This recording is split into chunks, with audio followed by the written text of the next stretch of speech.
La Chine ancienne, un monde mythique, un pays où se côtoient des monstres légendaires, d'affreuses sorcières et des traîtres de toutes sortes.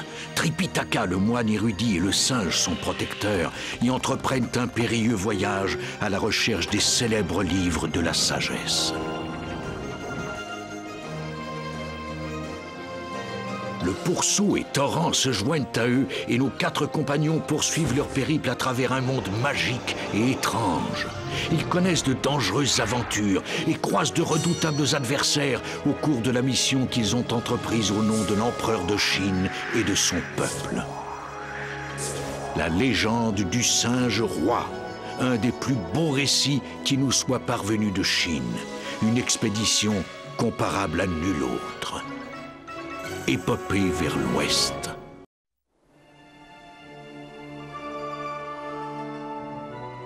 Nos 4 compagnons avaient dû interrompre leur voyage vers l'ouest.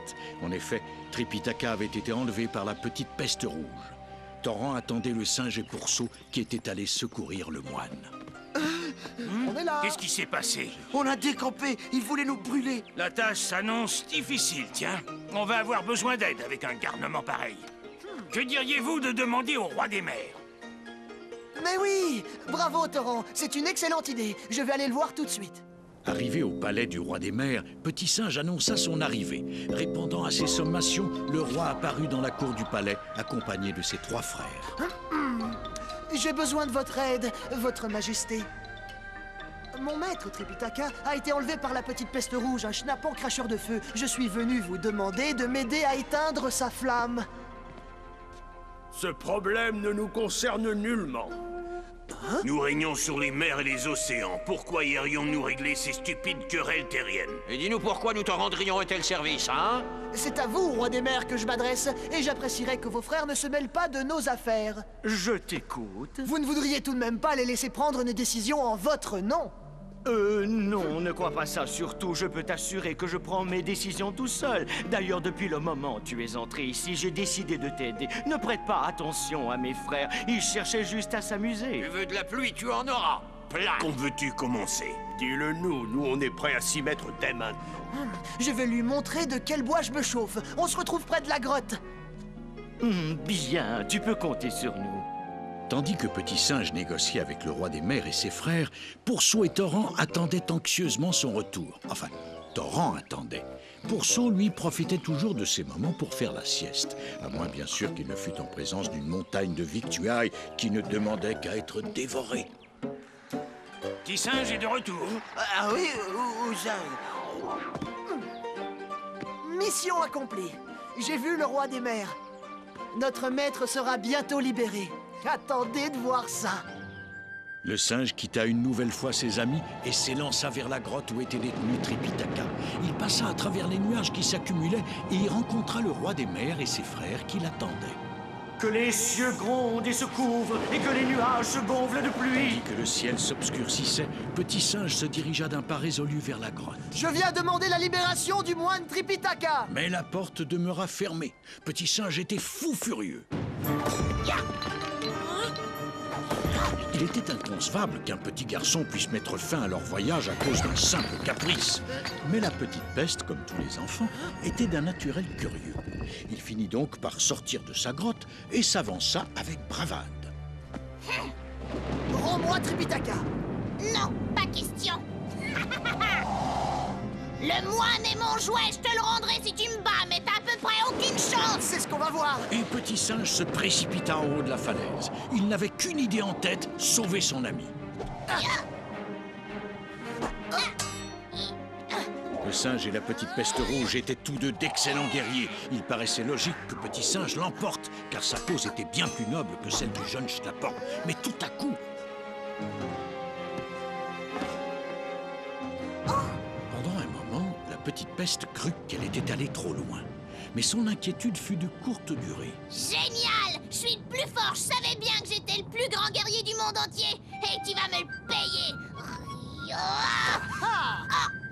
Merci, petite peste. Voyant qu'elle ne pouvait battre le singe, la petite peste décida de jouer sa dernière carte.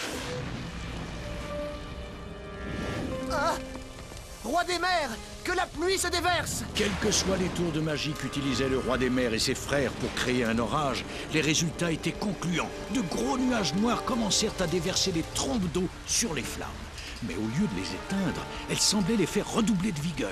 Le feu crépitait de plus en plus et commençait à se répandre. C'était un véritable enfer. Hein? Mais qu'est-ce que ça veut dire? Ça veut dire que t'as fait une belle erreur. Mon feu est magique, nous le rend encore plus fort. Regarde! C'était vrai. Le feu redoublait de plus belle, dévorant tout sur son passage. Ma pluie paraît impuissante contre ce feu. Désolé, je ne peux rien faire. Et le roi des mers s'enfuit, emportant avec lui ses nuages.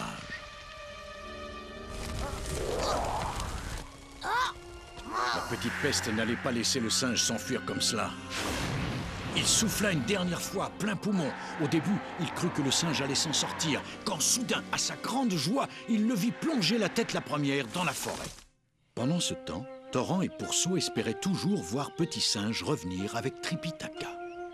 Torrent, j'ai entendu un genre de plouf et je crois avoir vu le singe atterrir en catastrophe. Hein? Mais qu'est-ce que tu racontes, là? La vérité, Petit Singe est peut-être tombé dans la rivière après avoir été blessé. Qui sait de quoi la petite peste est capable? Allons voir. Où est la rivière? Suis-moi, tu verras, elle est pas loin. Oh. Hein? Aucune trace de lui. Mais il devrait être là. J'ai entendu un plouf et je l'ai vu tomber. Regarde là-bas. Où ça? Où ça?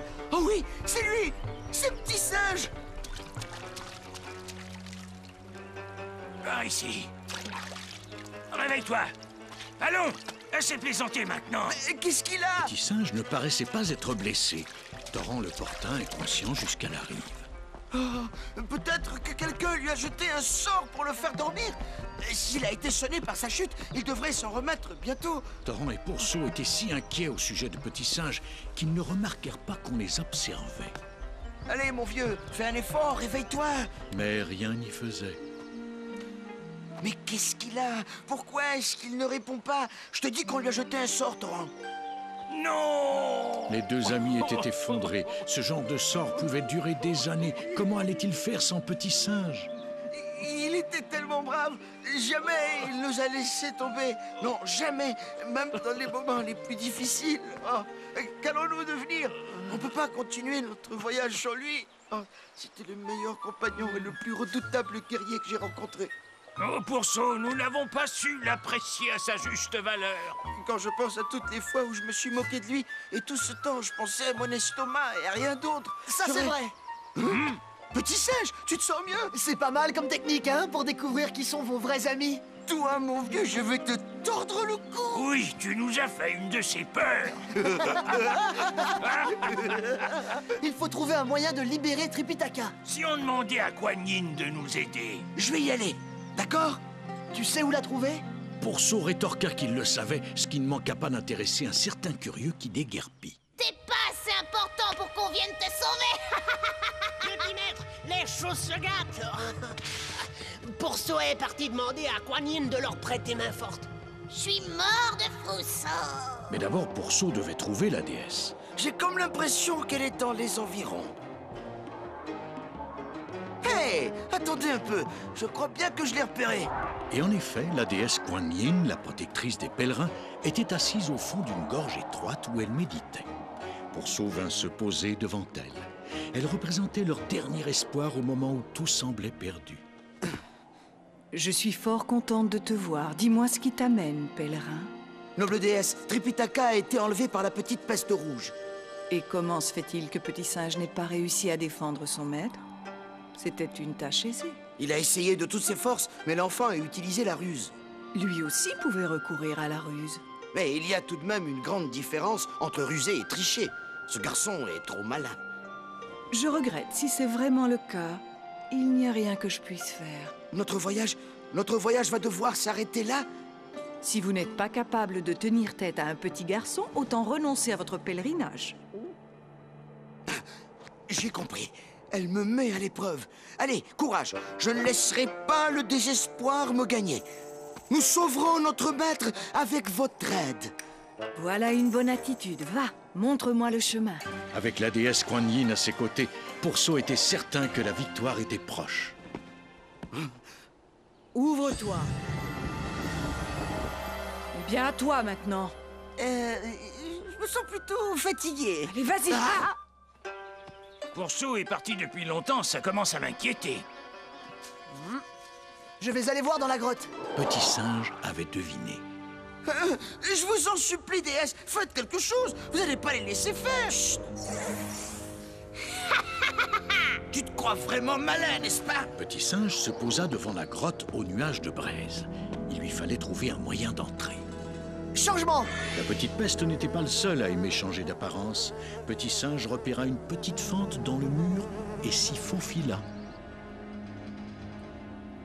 Maître, je pensais pouvoir vous secourir en amenant Kuan Yin ici. Et voilà maintenant que c'est moi qui me suis fait capturer. Petit Singe va trouver le moyen de nous sortir d'ici. Jamais il ne pourra entrer dans cette grotte, à moins de se transformer en abeille, en mouche ou encore en moustique. Qu'est-ce que je vous disais, maître? Le voilà qui arrive. Là, je dois dire qu'il m'épate. D'habitude, j'ai peur des araignées, mais pas cette fois. Il va reprendre son apparence dans une seconde. Je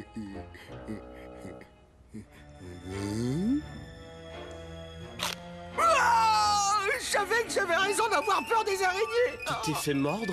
Oui, ça fait très mal. Pauvre Pourceau. Des araignées, des abeilles, on est dans une salle de torture ou quoi? Calme-toi, Pourceau, c'est moi. Maître, cette fois, c'est Petit Singe. Ne vous en faites pas, je vais vous sortir de là en un rien de temps. Et le singe s'en alla à tire-d'aile affronter la petite peste rouge. Il allait délivrer ses compagnons, car il était dit qu'aucun enfant, aussi puissant fût-il, ne les obligerait à renoncer à leur épopée vers l'ouest.